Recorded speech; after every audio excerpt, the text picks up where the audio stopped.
வணக்கம் நண்பர்களே, மீண்டும் இந்த காணொலியில் சந்திப்பதில் மிக்க மகிழ்ச்சி. முதலாம் ராஜேந்திர சோழனுடைய தந்தையார் ராஜராஜ சோழனுடைய பிறந்த நாள் விழா ஆண்டுதோறும் அரசு விழாவாக தஞ்சையிலே கொண்டாடப்பட்டு வருகிறது. அது என்னைக்கு கொண்டாடுவாங்க அப்படின்னு பார்த்தால் ஐப்பசி சதயம். ஏன்னா அவர் சதய நட்சத்திரத்தில் ஐப்பசி மாதத்தில் பிறந்தவர் அப்படிங்கிறதுனால முதலாம் ராஜராஜ சோழனுடைய பிறந்த நாள் அரசு விழாவாக ஒவ்வொரு ஆண்டும் ஐப்பசி சதய திருநாளில் கொண்டாடப்படுகிறது. அதே போல இனிமேல் ஆண்டுதோறும் ஆடி மாதம் திருவாதிரை நாளன்று முதலாம் ராஜேந்திர சோழனுடைய பிறந்த நாளும் அரசு விழாவாக கொண்டாடப்படும் அப்படின்னு சொல்லிட்டு அரசு அறிவிச்சிருக்கு. ஆனா இந்த இடத்துல ஒரு சின்ன விவாதம் சமூக வலைத்தளங்களிலையும் ஊடகங்கள்லையும் போச்சு. அந்த விவாதம் என்ன அப்படின்னா, முதலாம் ராஜேந்திர சோழனுடைய பிறந்த நாள் ஆடி திருவாதிரையா மார்கழி திருவாதிரையா, அதுதான் நம்ம இன்னைக்கு காணொலியில பார்க்க போறது. சரி, இந்த விவாதம் ஏன் வருது, இந்த மாற்று கருத்து ஏன் வருது அப்படின்னு பார்த்தா, ராஜேந்திர சோழன் பிறந்த ஆண்டு இதுவரைக்கும் சரியா தெரியல. இது ஒரு தோராயமாக தான் இதுவரைக்கும் கணக்கிட்டு இருக்காங்க.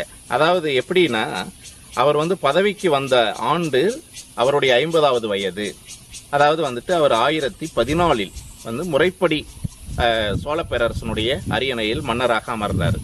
அந்த 1014க்கு முன்னாடியே 1012ல் ராஜராஜ சோழன் உயிரோடு இருக்கும் போதே இணை அரசராக அவர் பதவியில் உட்கார வைக்கிறார். ஆக அப்ப நம்ம 50 வயதுன்னு கணக்கு வச்சுக்கிட்டு பின்னோக்கி போனோம்னா கிபி 962 அவருடைய பிறந்த ஆண்டாக வரும். இது ஆண்டில் இருக்கக்கூடிய ஒரு இருவேறுபட்ட கருத்து அப்படின்னு சொல்லலாம். ஆனா இப்ப நம்ம பிறந்த நாளுக்கு வரும்போது அதுலயும் ஒரு இருவேறுபட்ட கருத்து வருது. ஆடி திருவாதிரையா இல்லை மார்கழி திருவாதிரையா? அதாவது மார்கழி திருவாதிரை அவருடைய பிறந்த நாள் அப்படின்னு சொல்லி ஒரு 40 ஆண்டுகளுக்கு முன்னாடி அரசு விழாவாக அதை கொண்டாடி இருக்காங்க.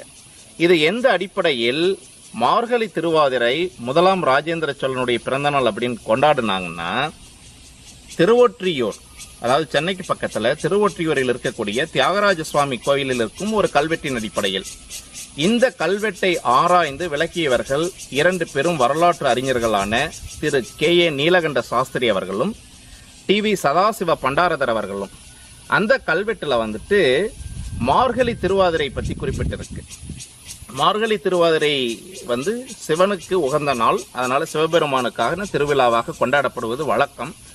அந்த அடிப்படையில் அந்த கல்வெட்டில் குறிப்பிட்டிருந்த செய்தியை வச்சு அதுதான் அந்த ராஜேந்திர சோழனுடைய பிறந்த நாளாக இருக்கும் அப்படின்னு அவங்க சொன்னதின் அடிப்படையில் அது அப்ப கொண்டாடப்பட்டிருக்கு. ஆனா இப்ப ஆடி திருவாதிரை தான் ராஜேந்திர சோழனுடைய பிறந்த நாள் அப்படின்னு சொல்லிட்டு எதன் அடிப்படையில் சொல்றாங்க அப்படின்னா, கிட்டத்தட்ட ஒரு 10 ஆண்டுகளுக்கு முன்னாடி திருவாரூர் தியாகராஜ சுவாமி கோயிலில் ஒரு கல்வெட்டு கண்டறியப்பட்டது. அந்த கல்வெட்டை கண்டறிந்து விளக்கியவர் முதுபெரும் வரலாற்று அறிஞரும் தொல்லியல் ஆய்வாளருமான குடவாயில் பாலசுப்ரமணியன் அவர்கள். அந்த கல்வெட்டுல இருந்து அவர் சொல்லியிருக்கக்கூடிய தகவல்கள் என்ன அப்படின்னாக்க, அதாவது ராஜேந்திர சோழன் காலத்தில் பதிக்கப்பட்ட கல்வெட்டுல அவருடைய தந்தையார் பிறந்த நாளான ஐப்பசி சதயம் திருவிழாவாக கொண்டாடப்பட வேண்டும் அப்படின்னு சொல்லியிருக்கார். அதே சமயத்துல அவர் 2 திருவாதிரைகளை பத்தி சொல்லியிருக்கார். ஒன்னு மார்கழி திருவாதிரை. மார்கழி திருவாதிரை சிவபெருமானுக்கான திருவிழாவாக கொண்டாடப்பட வேண்டும் அப்படின்னு தான் சொல்லியிருக்காரே ஒழிய அதுல அவருடைய பிறந்த நட்சத்திரம் பிறந்த நாள் அப்படின்ட்டு எந்த குறிப்புமே இல்லை.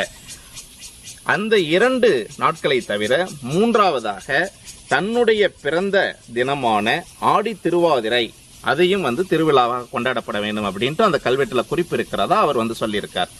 அந்த அடிப்படையில் இது எந்த விதமான சந்தேகத்திற்கும் விவாதத்திற்கும் இடமின்றி ஆடி திருவாதிரை தான் ராஜேந்திர சோழனுடைய பிறந்த நாள் அப்படின்னு சொல்லிட்டு ஊர்ஜிதமாகிறது.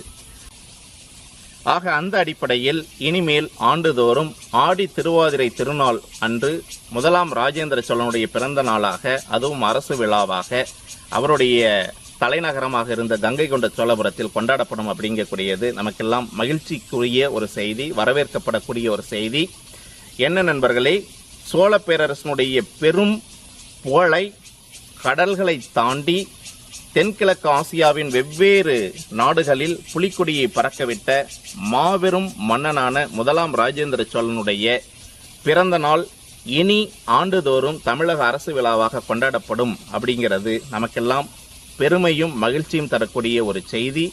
இந்த வரலாற்று செய்தியினை உங்கள் நண்பர்களுடனும் உங்களது பிள்ளைகளுடனும் பகிர்ந்து கொண்டு ராஜேந்திர சோழனின் புகழையும் பெருமையையும் மற்றவர்களுக்கும் எடுத்துரைப்பீர்களாக என்ற வேண்டுகோளுடன் உங்களிடம் இருந்து நன்றி கூறி விடைபெறுகிறேன். நன்றி, வணக்கம்.